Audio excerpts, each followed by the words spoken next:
السلام عليكم ورحمة الله وبركاته.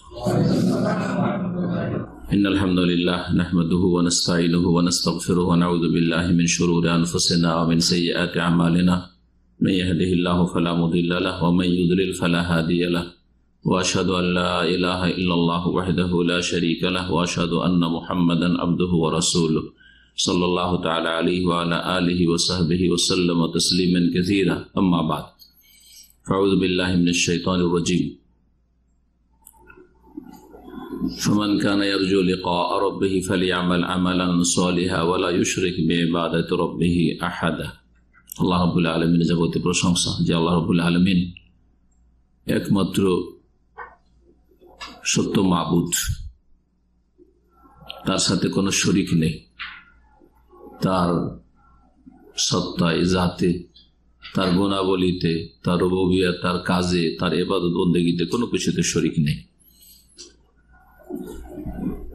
এই আকীদা যারা রাখবে এবং এই অনুযায়ী যারা কাজ করবে তাদের ঈমান আমল কবুল হবে। এই হচ্ছে আমল কবুল হওয়ার প্রথম শর্ত, তাওহীদ, শিরক মুক্ত হওয়া। সালাত এবং সালাম নাযিল করেন মুহাম্মদুর রাসূলুল্লাহ সাল্লাল্লাহু আলাইহি ওয়াসাল্লামের উপর, যার আদর্শ ছাড়া কোনো আদর্শ আল্লাহ কবুল করবেন না। যার সুন্নাহ, যার তরিকা ছাড়া অন্য কোনো তরিকার ইবাদত বন্দেগী আল্লাহ কবুল করবেন না। এটা হচ্ছে ইবাদত বন্দেগী কবুল হওয়ার দ্বিতীয় শর্ত। কোরআনে কারীমের দলিল রয়েছে, রাসূলুল্লাহ সাল্লাল্লাহু আলাইহি ওয়াসাল্লামের হাদিসে এই দুটো বিষয়ের দলিল রয়েছে। সুতরাং যারা আকীদার উলামায়ে কেরাম, সুন্নাহর উলামায়ে আহলুস সুন্নাহ, তারা এই আমল কবুলের শর্তগুলি খুব গুরুত্ব সহকারে আলোচনা করেছেন এবং বিস্তারিতভাবে বুঝিয়েছেন। এই বিষয়গুলি যারা বুঝে নেবে তাদের অল্প আমলেই তারা কামিয়াব হতে পারবে, সফলতা লাভ করবে। আর যারা এগুলি ঠিকভাবে বুঝলো না, তারা অনিচ্ছাকৃত অনেক সময় ভুল করবে, অথবা বুঝার পরে সেগুলিকে মানল না, অহংকার প্রদর্শন করলো, তারা ক্ষতিগ্রস্ত হবে, তাদের আমল ইবাদত বন্দেগী কবুল হবে না। আমাদের ধারাবাহিক আলোচনা আমরা প্রতি শনিবারে করব আকীদা মানহাজগত বিষয়গুলি বিশেষ করে, আর কিছু প্রশ্ন উত্তর বিভিন্ন বিষয়ের সাথে সম্পর্কিত আলোচনা। আমাদের লম্বা হবে না, যেমন গত সপ্তাহে বলেছিলাম। আজকে প্রথম যেখান থেকে শুরু করব সেটা হচ্ছে, যা আমি ভূমিকাতে উল্লেখ করেছি সংক্ষেপে, আমল কবুল হওয়ার জন্য শর্ত হচ্ছে দুইটি: আকীদা, তাওহীদ এবং মানহাজ। সুন্নাহর উলামায়ে কেরামগণ বলেছেন, আল্লা ইউবাদা ইল্লাল্লাহ ওয়া আল্লা ইউবাদা ইল্লা বিমা শারাআ। প্রথম শর্ত হচ্ছে ইবাদত বন্দেগী, সমস্ত আমল কবুল হওয়ার, যে আল্লাহ ছাড়া যেন কারো ইবাদত বন্দেগী না হয়, আল্লাহর সাথে যেন কোনো কিছুকে শরীক না করা হয়। তাওহীদ প্রথম শর্ত, ইখলাস প্রথম শর্ত। এই তাওহীদ আর ইখলাসের পরিপন্থী হচ্ছে শিরক, বহুমুখী শিরক, বড় শিরক হোক আর ছোট শিরক হোক, এই শিরক আমলকে ধ্বংস করে দেয়। বড় শিরক হলে সমস্ত আমল অতীত ধ্বংস হয়ে যায়। লাইন আশরাকতা লায়াহবাতান্না আমালুক। শিরকে আসগার, কবিরা গুনাহ, বড় শিরক করলে যে আমলে শিরক ঢুকে ইখলাস পরিপন্থী হয়ে যায়, রিয়া, লোক দেখানো, লোককে শোনানো, দুনিয়ার উদ্দেশ্য হয়ে যায়, সেটা প্রাথমিক পর্যায়ে থাকলে সে আমলটি নষ্ট হয়ে যায়। আর সেটা যদি একবারে খুব বদ্ধপরিকর, পুরোপুরি পার্থিব স্বার্থে সে আমল হয়, তাহলে সেটা বড় শিরকে অনেক সময় পরিণত হয়। ইখলাস বিহীন একবারে, যার ফলে সেটা বড় শিরকে অনেক সময় পরিণত হয়। ওলামারা বলেছেন এগুলো সূক্ষ্ম বিষয়, যার ফলে সমস্ত আমল ধ্বংস হওয়ার আশঙ্কা আছে। এক কথায়, ছোট শিরক যদি শিরকে আসগার হয়, যে আমলে শিরকের অনুপ্রবেশ ঘটবে সেই আমলটি ধ্বংস হয়ে যাবে। জি, হাদিসে কুদসি নবী করিম সাল্লাল্লাহু আলাইহি ওয়াসাল্লাম সহিহ মুসলিমে রয়েছে মর্মে, আনা আগনা শুরাকায়ে আনিশ শিরক, আমি শরীকদের মধ্যে সবচাইতে বেশি, সর্বাধিক অমুখাপেক্ষী শিরক হতে। বা পার্টনারশিপ হতে।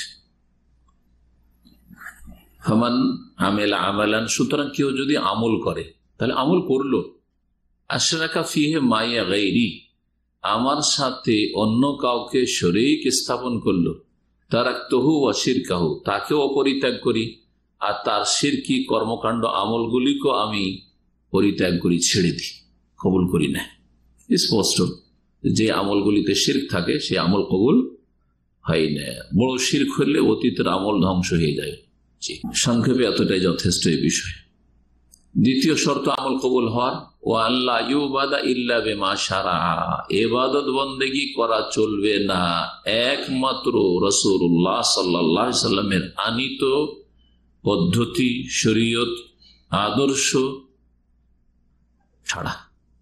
সে আদর্শ মতো ইবাদত বন্দেগী হইতে হবে, অর্থাৎ রাসূলুল্লাহ সাল্লাল্লাহু আলাইহি সাল্লামের তরিকা আসতে হবে। এই কথাটি আমার অনেক আলোচনাতে সহজ ভাষায় বলেছি, মানুষকে মোটা কথা বোঝানোর জন্য, যে এক আল্লাহর ইবাদত করবেন আর এক নবী করিম সাল্লাল্লাহু আলাইহি সাল্লামের তরিকা ইবাদত করবেন।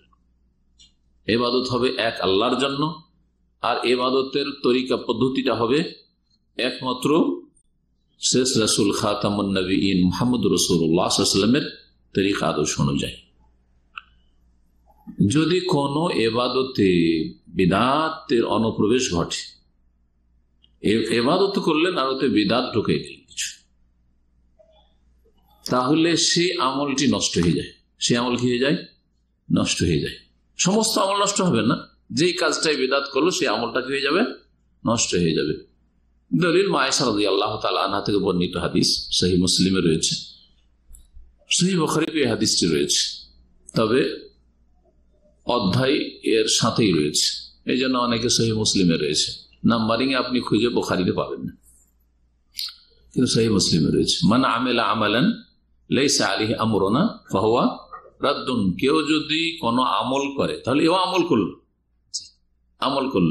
লাইসা আলাইহি আমরুনা, যার ওপর আমার নির্দেশ নেই বা আদর্শ নেই, যেই রকম আমার আদর্শ না, আমার আদর্শ ছাড়া, আদর্শ ব্যতিক্রম আমল করলো, ফাহুয়া রাদ্দুন, সেটা হচ্ছে প্রত্যাখ্যাত। রাদ্দুন মানে মারদুদুন, মাজদার ইসম মাফউলের অর্থ, সেটা হচ্ছে মারদুদ, রিজেক্টেড। সেই আমলটি তাহলে মারদুদ। এগুলি হচ্ছে মৌলিক নীতিমালা। এই মৌলিক নীতিমালাগুলি যদি ঠিক থাকে, অল্প আমল মানুষের মুক্তির জন্য, নাজাতের জন্য আল্লাহর আযাব থেকে যথেষ্ট দুনিয়া আখিরাতের। আর যদি এই নীতিমালা ঠিক না থাকে আর আমলের পাহাড় পর্বত থাকে, কোনো কাজে আসবে না, সব ধ্বংস হয়ে যাবে, সারা মরিচিকার মতো সে আমলগুলি হবে। এখন আমরা এই বিষয়ে কিছু আলোচনা করব, প্রশ্ন উত্তর, তারপরে সংশয় নিরসন। তার আগে শেখ আল্লামা সালেহুল ফওজান হাফিজাহুল্লাহ কাছে একটি প্রশ্ন করা হয় বিদাতীদের সম্পর্কে আর অন্য অন্য গুনাহগারদের সম্পর্কে। তুলনামূলক জিজ্ঞাসা, যে যারা অন্যান্য পাপের কারণে নাফরমান, ফাসিক গুনাহগার, এর এক শ্রেণীর মানুষ। আর এক শ্রেণীর লোক তারা ধর্মীয় কাজ করতে গিয়ে বিদাতি কাজ করে, নবী সাল্লাল্লাহু আলাইহি ওয়াসাল্লাম আদর্শ বহির্ভূত কাজ করে, যার ফলে তারা বিদাতি। বিদাতিদের জন্য কঠোর আযাব শাস্তি রয়েছে, নাকি ফাসিক গুনাহগার নাফরমান যারা ইসলামের গণ্ডিত রয়েছে কিন্তু বিভিন্ন পাপে জড়িয়ে আছে, কাবিরা গুনাহে জড়িয়ে আছে, তাদের জন্য কঠোর আযাব রয়েছে? আল আজওয়া আল মুফিদা আন আসইলাতিল মানাহিজিল জাদীদা, এই কিতাবের 5 নম্বর প্রশ্ন। আপনারা যাদের কাছে কিতাব আছে দেখতে পারেন। আমরা ধারাবাহিক কিতাবের সাথে চলবো না, কারণ যখন যে প্রসঙ্গটা থাকবে তখন সেরকম নিয়ে আলোচনা করবো, বেশি লম্বা যেহেতু করবো না, আর সব কথায় আলোচনা করবো না। বলছেন আইয়ুহুমা আশাদ্দু আযাবান আল উসাতু আমিল মুবতাদিআ, দুই শ্রেণীর মানুষের মধ্যে কোন শ্রেণীর আযাব বেশি শক্ত হবে? আল উসাত, যারা নাফরমান, অন্যান্য পাপের কারণে নাফরমানি করে, বিরুদ্ধাচার করে আল্লাহ এবং রাসূলের, ফরজ ওয়াজিবে ঘাটতি করে, হারাম নাজায়েজে লিপ্ত হয়ে, চুরি করে, ডাকাতি করে, মদ খেয়ে, অথবা বিভিন্ন ফরজ গুলিতে ঘাটতি করে, জামাতে সালাত আদায় করেন। সালাত যদি আদায় নাই করে তাহলে তো কাফের হয়ে যাবে সঠিক মত, কিন্তু সালাত আদায় করে, জামাতে করে না, ফরজ জামাত ওয়াজিব জামাত ছাড়ে, সিয়ামে ঘাটতি আছে, যাকাতে ঘাটতি আছে, জি এইরকম বিভিন্ন পাপ আছে। ফারায়েদ ওয়াজিবাত, বেহায়া বেপরদা, হিজাব পর্দার ক্ষেত্রে ঘাটতি আছে। এরা হচ্ছে সাত নাফরমান, এরা জানে যে এগুলি হচ্ছে পাপ। এইরকম পাপীরা জানে যে এগুলি হচ্ছে পাপ। আর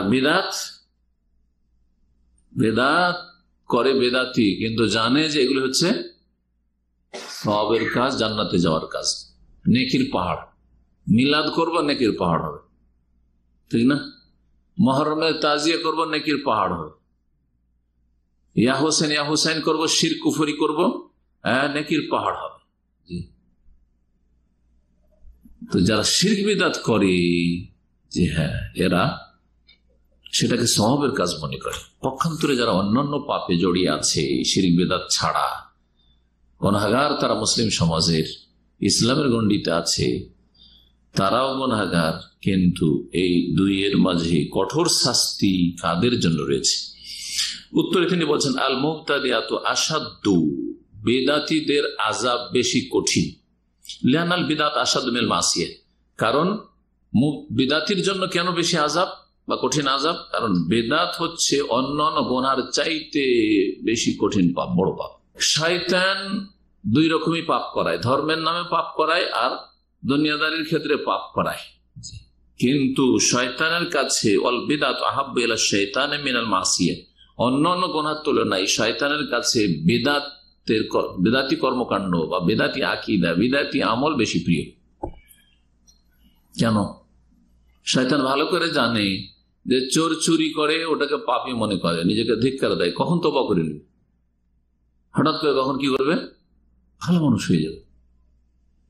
একজন মুসলিম জামাত ছাড়ে, ঘরে সালাত আদায় করে পুরুষ মানুষ, ও জানে যে এই কাজটা আমার ত্রুটি, অন্যায়, সুতরাং কখন তওবা করে নিবে। রমজানের দিনে পানাহার করে, ফাসিক গুনাহগার পাপিষ্ট, ও জানছে যে আমি পাপ করেছি, অন্যায় কাজ করেছি, কখন তওবা করে নিবে। বেহাবে পর্দা, মহিলা পর্দা করে না, সে জানছে যে আমি গুনার কাজ করছি, কখন তওবা করে নিবে, সওয়াবের কাজ কি মনে করে না।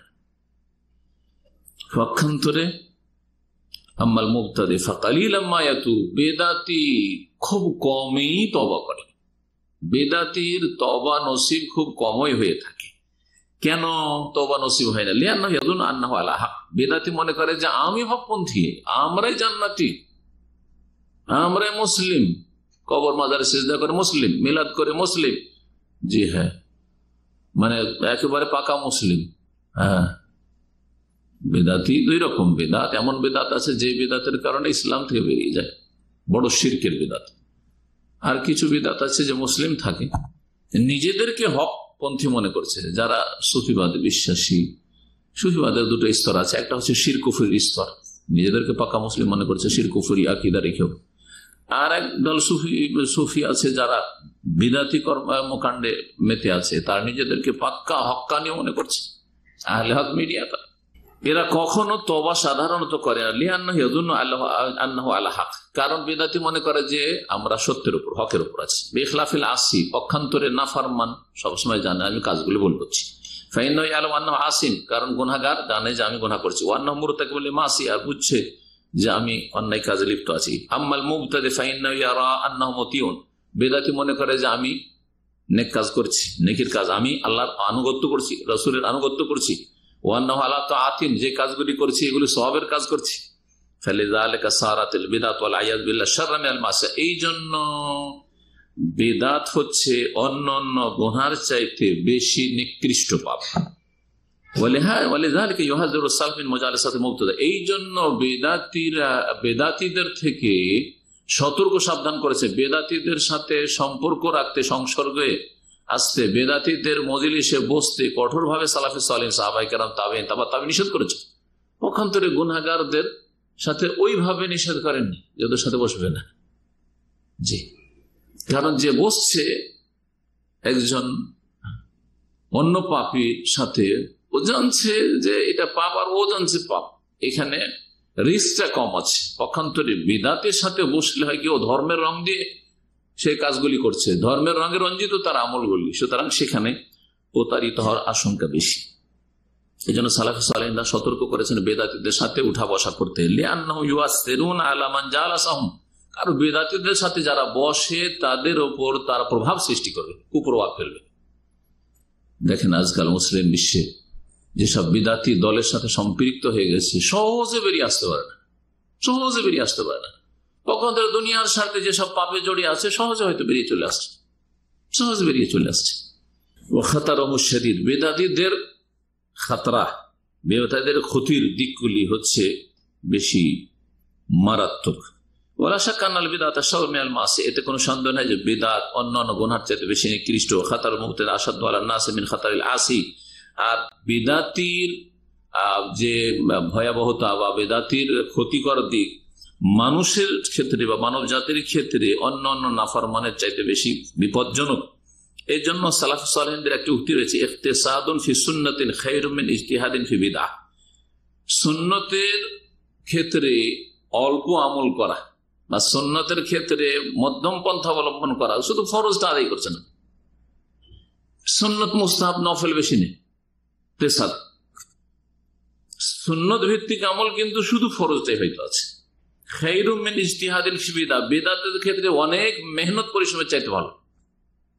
বেদাতি কাজে অনেক মেহনত, সারা দিন রাত মেহনত করলে, সারা রাত বেদাতি জিকির করছে, আপনি সারা রাত না 2-4 ঘন্টাও জিকির করলেন না ওদের মতো বেদাতি জিকির, বরং সকাল সন্ধ্যার জিকির 5 মিনিট 7 মিনিট করে লাগলো। ঘুমের পূর্বের জিকির, বিছানায় শোয়ার আগে 2-4 মিনিট লাগলো, 5 মিনিট লাগলো। সালাতের পরে সুন্নতি জিকির আপনার 2-4 মিনিট লাগলো। এসব অনেক অনেক ভালো। ইকতিসাদুন ফি সুন্নাতিন খায়রুম মিন ইজতিহাদিন ফি বিদআহ। এই ছিল শেখ সালেহ ফওজান হাফিজাহুল্লাহ আলোচনা বেদাতি সম্পর্কে এবং অন্যান্য গুনাহগারদের সম্পর্কে, তুলনামূলক আলোচনা। বিদআত সম্পর্কে সালাফে সালেহিনের কিছু উক্তি এখানে উল্লেখ করা হয়েছে, সেগুলি আমি আলোচনা করি। কাল সুফিয়ান সাউরি রাহিমাহুল্লাহ, ইমাম সুফিয়ান সাউরি রহমতুল্লাহ আলাইহি খুব বড় ইমাম ছিলেন। তিনি বলছেন, আল বিদআতু আহাব্বু ইলা ইবলিস মিনাল মাসিয়া, বেদাত হচ্ছে ইবলিসের কাছে অন্যান্য গুনার চাইতে বেশি প্রিয়। ফাইনাল মাসি ইউতাব মিনহা, কারণ অন্যান্য গুনাহ থেকে তওবার সম্ভাবনা রয়েছে। ওয়াল বিদআতু লা ইউতাব মিনহা, বিদআত থেকে মানুষ তওবা করবে না। বেদাত থেকে মানুষ তওবা সাধারণত করে যতক্ষণ পর্যন্ত না বুঝতে পারে যে আমি বলে আছি। মজমু ফাতাওয়া 11 খণ্ড 472 পৃষ্ঠা রয়েছে। সিলসিলা সহিহ আল্লামা আলবানী রাহিমাহুল্লাহ তাতে রয়েছে 1016-20 নম্বর এই হাদিস, নবী করিম সাল্লাল্লাহু আলাইহি ওয়াসাল্লামের, ইন্নাল্লাহ ইহতাজাযা তাওবাত আন সাহিবি কুল্লি বিদআহ, আল্লাহ রাব্বুল আলামিন প্রত্যেক বিদআতির থেকে তওবাকে দূরে সরিয়ে রেখেছেন, তওবাকে আড়ে রেখেছেন। অর্থাৎ বেদাতির তওবা নসিব হয় না যতক্ষণ পর্যন্ত বেদাতকে বেদাত না বুঝবে। যেমন নাওয়াইতো পড়া যে বেদাত, এটা যতক্ষণ না বুঝবে জীবনে নাওয়াইতো ছাড়বে। মিলাদ করা যে বিদাত, জন্মবার্ষিকী পালন করা বিদাত, যতক্ষণ না জানবে জীবনে ছাড়বে না, কারণ ও তো মনে করছে যে এগুলো জান্নাতে যাওয়ার কাজ। প্রখ্যাত তবে হাসান বসরি রাহমাতুল্লাহ আলাইহির একটি উক্তি রয়েছে মর্মে, লা তুজালিস সাহিবা বিদআতিন, বেদাতির সাথে বসিও না। সাল্লাল্লাহু নিষেধ করেছেন বেদাতির সাথে বসতে। সুতরাং বর্তমান যুগে যেসব বেদাতি জামাত রয়েছে তাদের সাথে উঠা বসা করবেন, তাদের বৈঠকে বসবেন, দেখি কি বলে। তাবলীগ জামাত এসছে বেদাতি জামাত নিঃসন্দেহে, দেখি ওরা কি আলোচনা করেন। আমি তো ওই জামাত করি না, তাবলীগ করি না, তো বসি। নিষেধ সালাফে সালেহিন করেছে। জামাত ইসলামী, মওদুদ ইখওয়ানি জামাত বিদআতি জামাত, স্পষ্ট না বললে আজকালকার মানুষ বুঝবে না।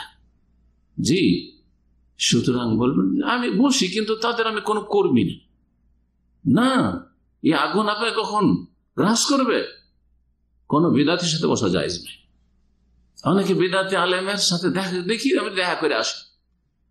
বিদআতি মোল্লা এসছে এলাকায়, যাই ওদের জলসা মাহফিলে যাই, তামাশা দেখতে যে আমাদের সেই আকীদার ভাইরা, না জায়েজ নয়, ধ্বংস করবে।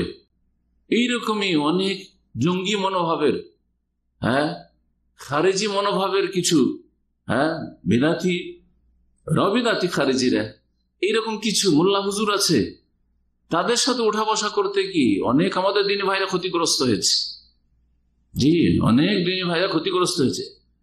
একবার গেছে এইরকমই খারেজি মোল্লাকে জিজ্ঞাসা করতে, ওকে মানে এ করার জন্য ওর সাথে বহস করতে গেছে কিছু ছাত্র, আর সেই সময় প্রশাসন পক্ষ থেকে রেড হয়েছে, সবগুলিকে ধরে নিয়ে গেছে। কয়েক বছর আগের ঘটনা। দেখেন, এটা পার্থিব ক্ষতি আর দিনই ক্ষতি তো আছেই। কারণ প্রশাসন লোক যখন ধরতে আসবে তখন বলবে যেগুলো ছাত্রে বসে আছে, অথচ ওই খারেজি মোল্লাকে কণ্ঠাসা করার জন্য এবং ওকে লাজবাব করার জন্য ওকে কিছু প্রশ্ন করে হয়তো হস্তনিষ্ঠ করবো, অথবা তাকে এ করবো, আমরা বাহাস করবো, তার সাথে তর্ক করবো, এই জন্য গেছে। না না না, আপনি বসতে যাবেন না বেদাতির সাথে। জানেন যে খারেজি খারেজির সাথে বসবেন না, জানেন যে রাফেজি শিয়ার সাথে বসবেন না, জানেন যে বিদাতি ইখওয়ানি জামাতি তাবলীগি বসবেন না, আপনি বসবেন না তার সাথে। এটাই হচ্ছে শরীয়ত। আজকাল ফিল্ডে যারা দাওয়াতি কাজ করছে তাদের অনেক এই দায়ীগুলোকে সহিহ আকীদার দায়ী বলে চালিয়ে দেওয়া হচ্ছে, অথচ তারা হয়তো জামাতপন্থী দায়ী, মওদুদীপন্থী দায়ী, আর না হইলে তাবলীগপন্থী দায়ী, আত্মগোপন করে আছে। আর তাদের দুই একটা ভালো চারটা ভালো কথার মধ্যে বিষ মিশানো আছে। আর বললেন যে সহিহ আকীদার আপনার কি জ্ঞান আছে, আপনি সহিহ আকীদার কি বুঝেন, সহিহ মানহাজের কি বুঝেন? ওদের সাথে কেন বসছেন, ওদের আলোচনা কেন শুনছেন? সেই বসাটা সরাসরি হইতে পারে মজলিসে, অথবা অনলাইনে দেখি কি বলছে একটু শুনি,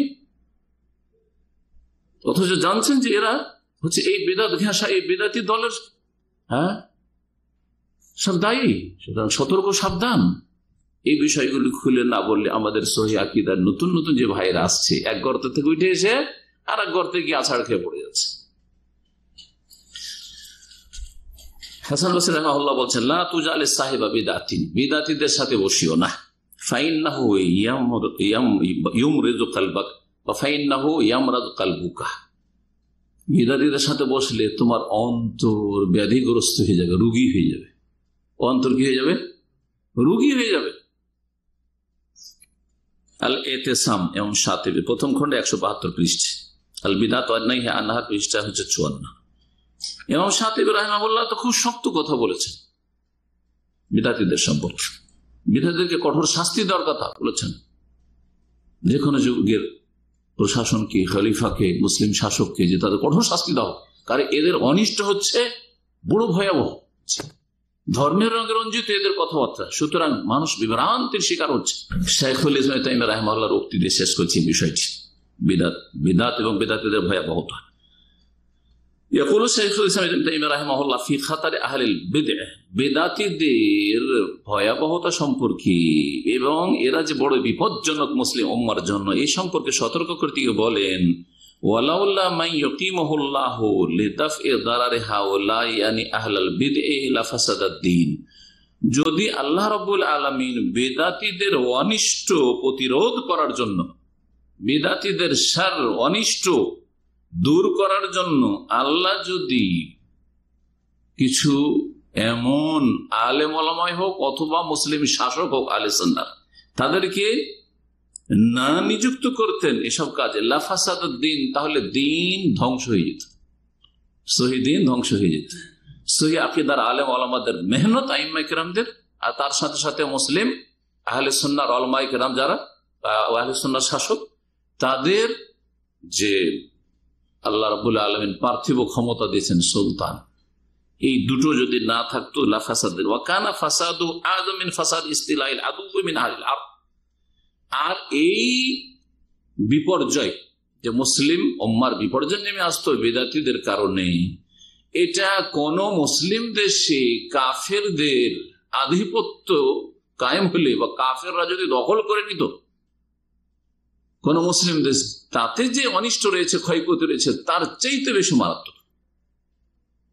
কাফের যদি কোনো দেশ দখল করে নেয় তাহলে সেখানে শাসন ক্ষমতা দখল করলো, কিন্তু মানুষের আকীদা নষ্ট সহজ করতে পারবে না।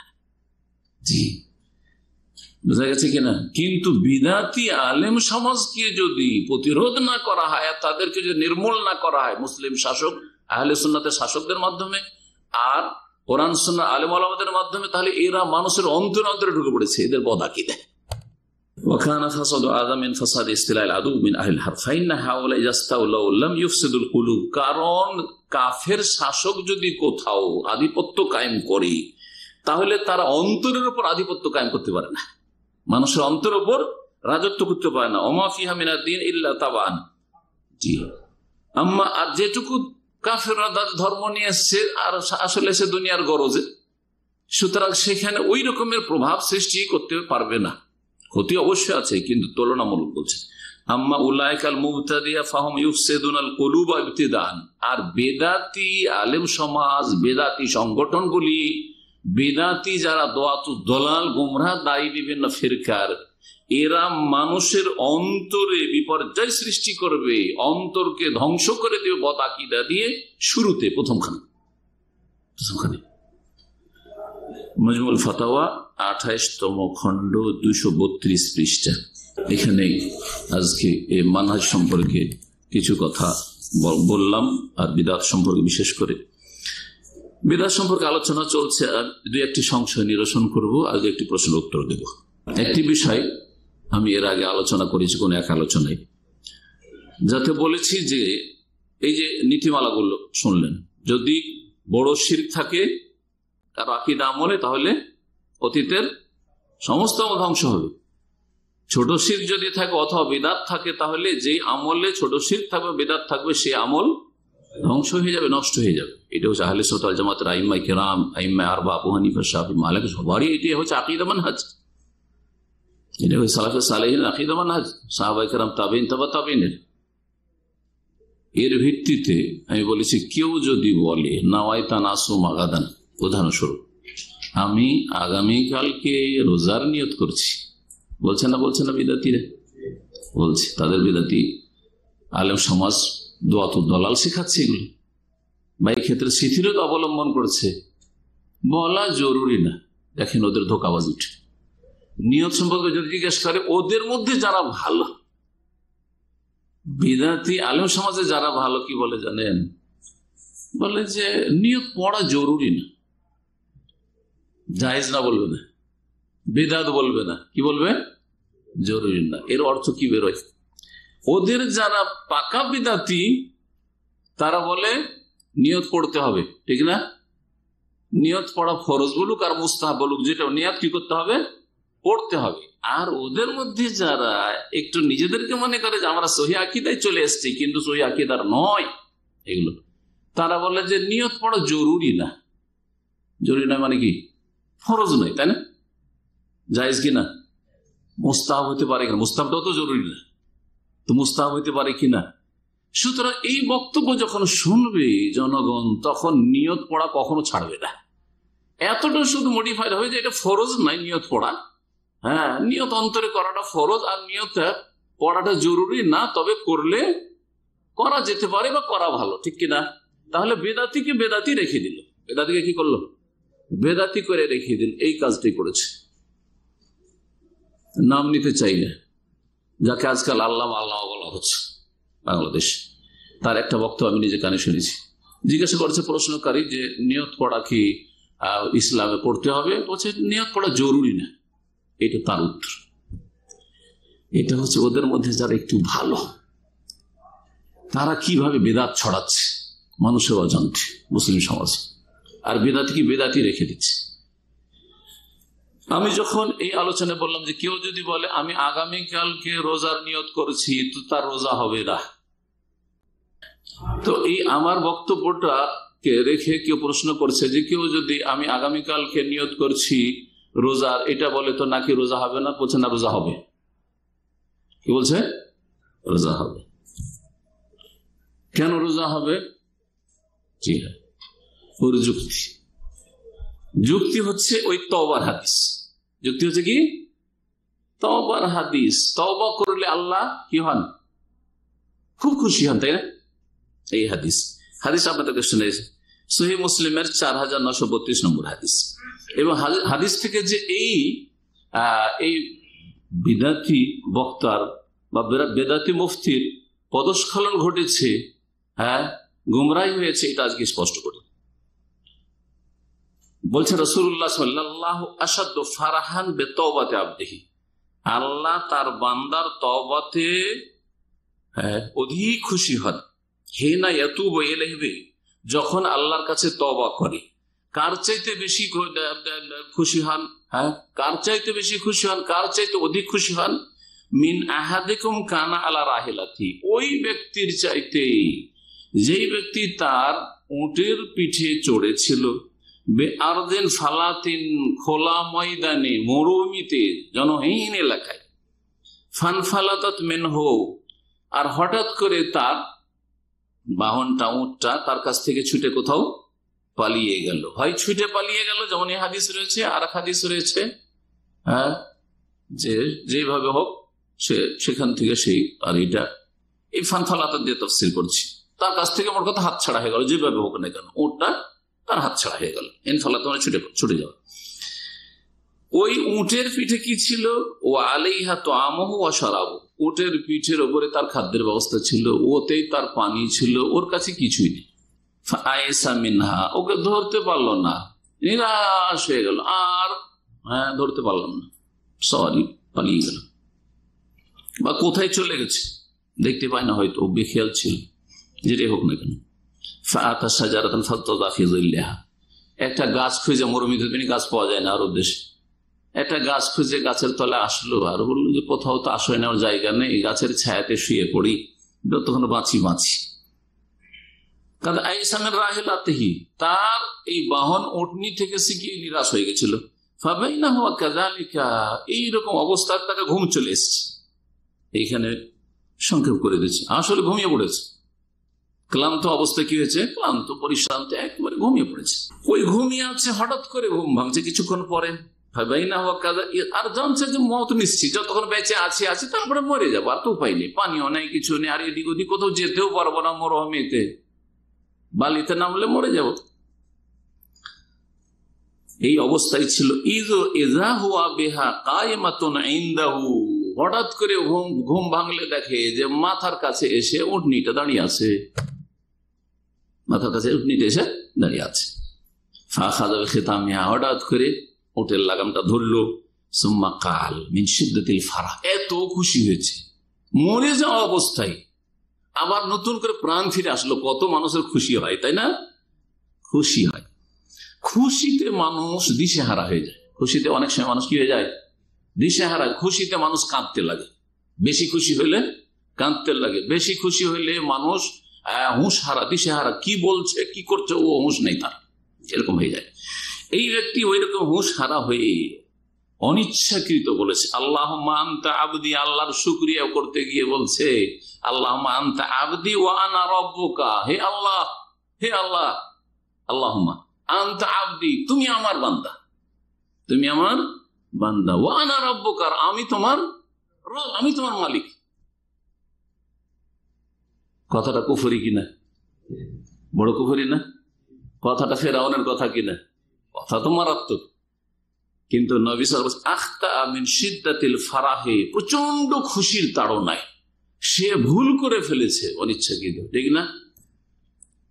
এখন এখান থেকে সে যুক্তি পেশ করে এই বিদাতি হুজুর কি করেছে, সহিহ আকীদার দাবিদার বলছে যে যেখানে আনতা আবদি, হে আল্লাহ তুমি আমার বান্দা বলে কাফের মুশরিক হলো না সে, হ্যাঁ, আল্লাহ খুশি হলেন বল, হ্যাঁ, আল্লাহ মানুষের তওবাতে এত খুশি হন, এটার সাথে তুলনা করা হয়েছে, কিন্তু একে কাফের বলা হয়নি, তাই না?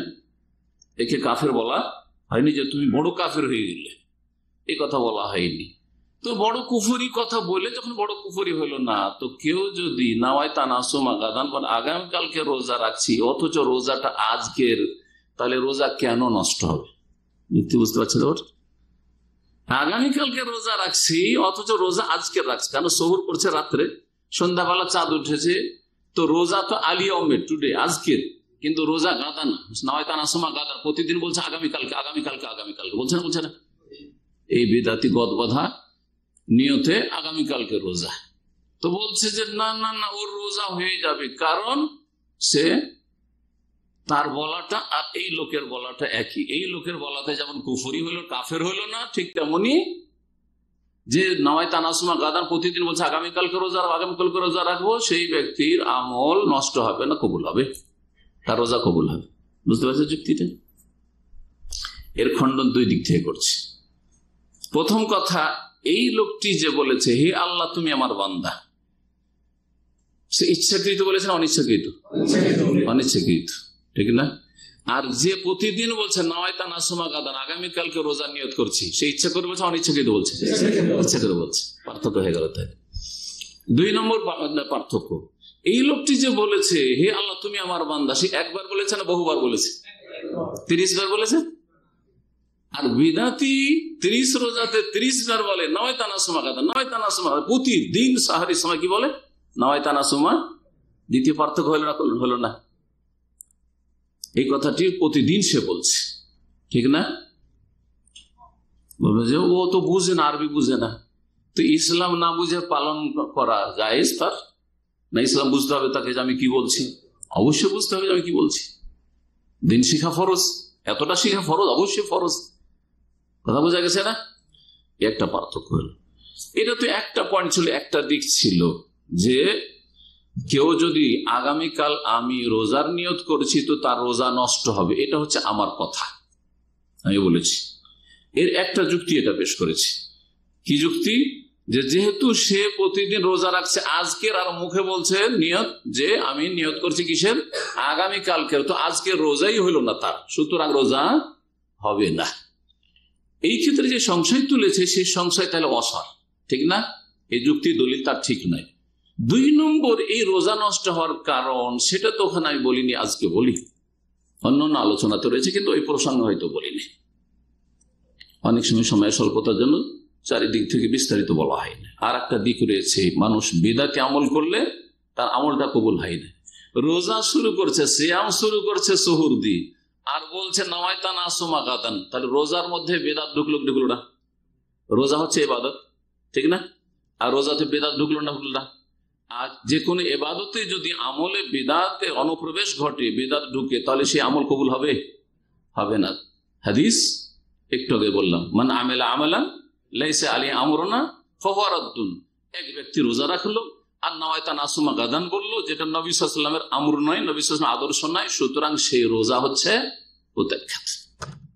তাহলে 2টি কারণে রোজা প্রত্যাখ্যাত, 2টি কারণে রোজা প্রত্যাখ্যাত। প্রথম কথা, রোজা রাখছে আজকের আর প্রতিদিন বলছে আগামীকালকের, একদিন অনিচ্ছাকৃত, আর সারা জীবন অনিচ্ছাকৃত আপনার। আর শুধু একটা মাস নয়, সারা জীবন, প্রতি বছর রোজা রাখছে। ফরজ রোজা রাখলো এরকম, নফল রোজা রাখলো এরকম, আশুরা রোজা রাখলো এরকম, আরাফা রোজা রাখলো এরকম, সাহারি খেলে নওয়াইতা নাসুমা গাদান। আর দলিলে পেশ করবেন এটা কিভাবে বেদাত ছড়াতে চাইছেন আর মুসলিম সমাজকে ধোঁকা দিতে চাইছেন। কথা বুঝতে পারছেন? জি, আশা করি এই বিষয়টি স্পষ্ট হয়েছে। আর একটি কথা এখানে পয়েন্ট উল্লেখ করা জরুরি, সেটা হচ্ছে দেখেন, একবার কেউ যদি ভুল করে আর সেটা সাগীরা হয়, তাহলে সাগীরাই থাকবে। সাগীরা গুনাহ যদি হয় আর একবার ভুল করে, তাহলে কি হবে? সেটা ছোট গুনাহ হবে, সাগীরা গুনাহ হবে। কিন্তু সাগীরা গুনাহ যদি বারবার করতে থাকে তাহলে কাবীরা হয়ে যাবে। যেই ব্যক্তি একবার ধরেন ভুল করলো, তার একবার ভুল, আল্লাহ আনতা রাব্বি বলে দিচ্ছে, আনতা আবদি, হে আল্লাহ তুমি আমার বান্দা, একবার ভুল করেছো, তার তো অনিচ্ছাকৃত, সেটা অবশ্য কাবীরা। যদি সাগীরা হইতো তাহলে কি হইতো?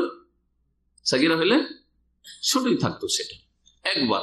কিন্তু যেই ব্যক্তি প্রতিদিন বলছে নওয়াইতা নাসুমা গাদান, যদি ধরে নিজে এই ভুলটা সাগীরা, এই বেদাতটাকে সাগীরা গুনাহই যদি ধরি, বেদাত অবশ্য কাবীরা গুনাহ, কিন্তু বেদাত যদি সাগীরা গুনাহই ধরে নি, একদিন করলে, জীবনে কেউ একদিন যদি রোজাতে বলে নওয়াইতা নাসুমা গাদান, তো ধরে নিলাম সাগীরা। কিন্তু প্রতিদিন বললে সেটা কি হয়ে যাবে? কাবীরা হয়ে যাবে। জি, আল বিদআতু বা সাগাইরু, সাগীরা গুনাহ সম্পর্কে আহলে সুন্নাত বিদআত নাই, সাগাইরু সাগীরা গুনাহ ইযা তাকাররারাত, বারবার যদি হইতে থাকে, তুসবিহু কাবীরাতান, সেটা কাবীরা হয়ে যায়। এটা আহলে সুন্নাত ওয়াল জামাতের আকীদা। আপনি মহিলার দিকে একবার তাকালেন, সাগীরা গুনাহ।